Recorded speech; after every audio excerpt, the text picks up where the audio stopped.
আজ গেছিলাম মামা বাড়িতে, আজ ছিল দাদুর দিবাসী। তো সেখানে তো এমনি লেট করে গেছি, তো সঙ্গে সঙ্গে কিন্তু খেয়ে নিলাম।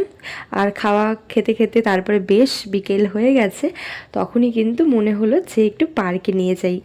আসলে মনে হয়নি, এই যে ছোটো মেয়েটা দেখছো, মানে আমার বড় মাসির ছেলের মেয়ে, এ পার্কে যাবে যাবে বলছিল। তো আমার মনে হলো যে বাবুকেও তো তেমনভাবে ঘুরতে নিয়ে যাওয়া হয় না, তো দুজনেই যাক, তাহলে বেশ মজা করতে পারবে দুজন থাকলে, কারণ বাবুকে একা নিয়ে গেলে না ও অতটা বুঝতে পারে না। আর এখন বেশ 4টের মতন বেজেছে, তো এখনও প্রায় লোক আসেনি।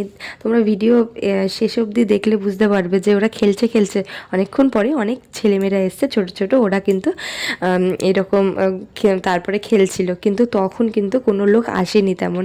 দেখো, ও কিন্তু স্লিপ চড়ছে, এই যে এইরকম এইগুলোতে চড়ছে, এগুলোকে কি বলে আমি তো জানি না, তোমরা যদি কেউ জানো অবশ্যই কিন্তু কমেন্ট করো। তারপরে এই সিসগুলোতে চড়ছে। আর দেখো, বাড়ি ফিরছিলাম তখন থেকে কত ছেলে মেয়ে। টাটা।